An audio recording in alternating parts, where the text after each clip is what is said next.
بسم اللہ الرحمن الرحیم۔ آج میں خاص طور پر جس موضوع پر بات کرنا چاہ رہا ہوں وہ قراءت متن ہے۔ اگرچہ ہم پہلے اس پر کوئی تھوڑے سے بات کر چکے ہیں، لیکن قراءت متن یا ٹیکسٹ ریڈنگ یہ ایک مستقل فن ہے۔ ٹیکسٹ ریڈنگ ایک مستقل فن ہے، ایک مطلب انڈیپینڈنٹ ڈسپلن ہے کہ آپ ٹیکسٹ ریڈنگ سے آپ واقف ہوں کہ آپ کس طرح سے اسے پڑھ رہے ہیں۔ تو جو قرآن مجید نے اپنے متعلق بتایا ہے کہ اس کی ٹیکسٹ ریڈنگ کس طرح سے ہونی ہے، کہ اس کو جب آپ نے پڑھنا ہے تو کس اصول کے تحت پڑھنا ہے، تو اس کو خاص طور پر فوکس کرنا ضروری ہے۔ اور پھر مزید اہم اس پہ میں آپ کو عرض کروں گا کہ اس کو نظر انداز کرنے سے، یعنی قرآن مجید کے اس اصول کو نظر انداز کرنے کے نتیجے میں کیا مشکلات پیدا ہوئی ہیں۔ قرآن مجید فرماتا ہے اس کی آیات دو طرح کی ہیں، آیات محکمات ہیں اور آیات متشابہات ہیں۔ آیات محکمات، محکم آیت، محکم کسے کہتے ہیں؟ محکم ایک کلام کی صفت ہے کلام کی، کوالٹی آف اے اسپیچ، کلام کی ایک صفت ہے۔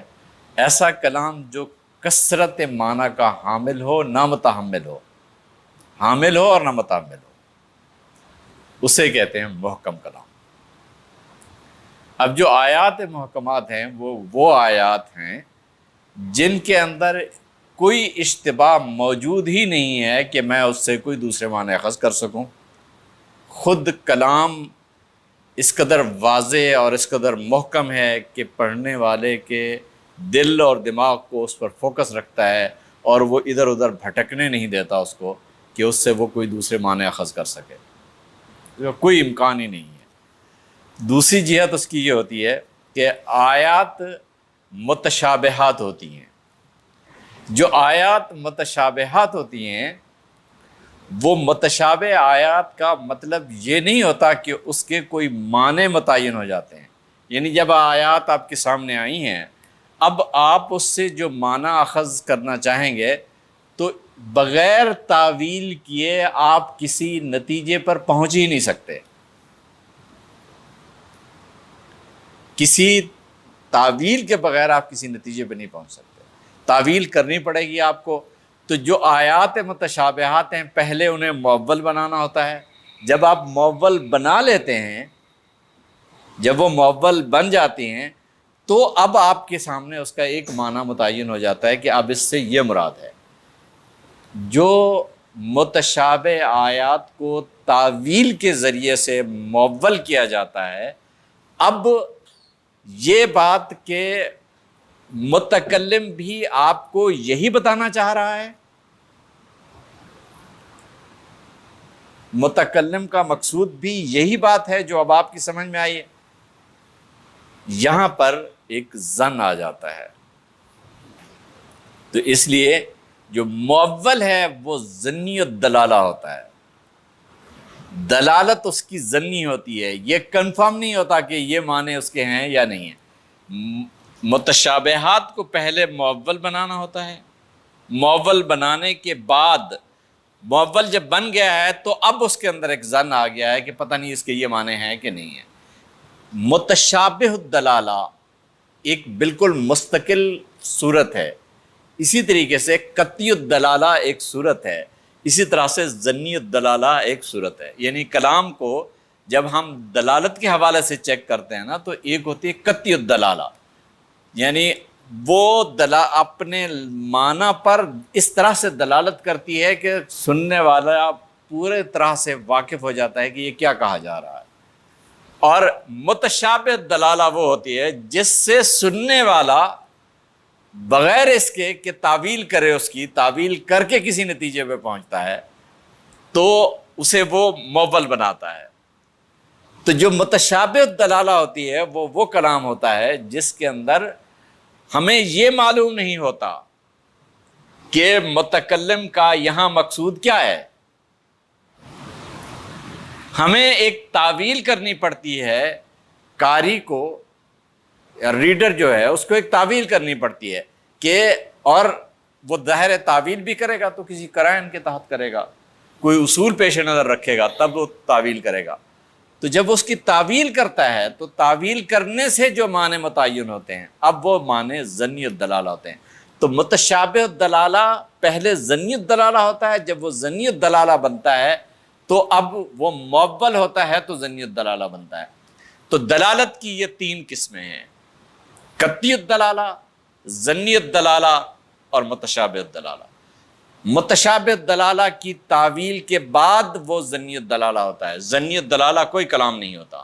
یاد رکھیے کہ کلام ہمیشہ یا قطعی الدلالہ ہوتا ہے یا متشابہ الدلالہ ہوتا ہے۔ متشابہ الدلالہ میں آپ کو تعویل کرنی پڑتی ہے، وہ مؤول بنایا جاتا ہے۔ جب وہ مؤول بن جاتا ہے تو اب یہ جو تعویل ہو گئی ہوئی ہے، اس تعویل سے جو معنی اخذ کیے جا رہے ہیں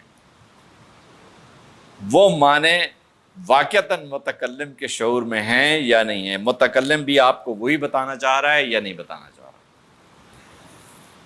اس کا فیصلہ نہیں کیا جا سکتا۔ تو قرآن مجید نے تعویل سے ہی منع کیا، متشابہ دلالہ ہے تو تعویل مت کرو، تعویل کے پیچھے مت پڑو۔ تو جو قرآن مجید کا ٹیکسٹ ریڈنگ ہے، جو اس کی قرات متن ہے، اس کے متن کی قرات کا جو اصول ہے وہ یہ ہے کہ محکم کسی تعویل، تشریح، تعبیر، تفسیر کی محتاج نہیں، اور جو متشابہ ہے اس کی تعویل کے بغیر کوئی معنی متعین نہیں ہوتے، اور تعویل سے آپ کو منع کر دیا گیا ہے۔ یہ ہے قرآن مجید کا اصول قرات۔ اگر آپ اس کو پیش نظر رکھیں تو آپ کسی مشکل میں نہیں گرتے۔ تو جن لوگوں نے بھی قرآن مجید میں کسی طرح کی کوئی تعبیر، تشریح، تفسیر، تعویل جو کچھ بھی کی ہے، انہوں نے جو کچھ بھی اس کے نکالنے کی کوشش کی ہے، جب وہ محکم میں جاتے ہیں تو وہاں ابہام پیدا کر دیتے ہیں، کیونکہ محکم فی نفس ہی واضح ہے، اس کے اندر کوئی ابہام نہیں ہے۔ میں آپ کو اس کی ایک مثال دوں۔ ایک صاحب نے باقاعدہ استدلال کیا اس پر، میں نے جب انہیں کہا کہ محکم کی ایک مثال ہے قل هو اللہ احد، تو انہوں نے کہا یہ اس احد کے کیا مطلب ہوتا ہے؟ اب صرف سوال کرنا تو کافی نہیں ہوتا۔ کوئی بھی آج تک مسلمان کے لیے کوئی پرابلم نہیں ہوا سمجھنے کا۔ هو اللہ احد اللہ الصمد لم یلد ولم یولد ولم یکن لہ کفوا احد، کسی طرح کی کوئی ابہام کی شکل یہاں نظر ہی نہیں آتی ہے۔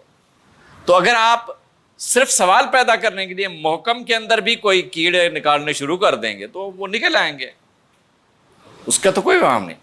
لیکن قرآن مجید نے اپنی قرات کا جو اصول بیان کیا ہے وہ یہی ہے کہ جب تک جو وہ آیات محکمات ہیں، واضح ہیں، اس کے اندر کسی طرح کی تعویل، تشریح، تعبیر کی کوئی ضرورت نہیں ہے، تفسیر کی کوئی احتیاج نہیں ہے، اور جو متشابہ ہیں اس کی تعویل کے بغیر آپ کوئی معنی اخذ نہیں کر سکتے۔ تعویل کرو گے ظنی الدلالہ ہوگی، اور وہ ظنی الدلالہ جیسے ہی نبوت میں آپ ظن کا دروازہ کھولتے ہیں تو آپ یقین مانیے گمراہی کا راستہ آپ کھول دیتے ہیں۔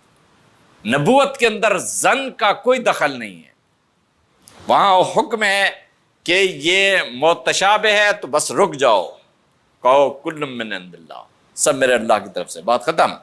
اس سے آگے نہیں جایا جا سکتا۔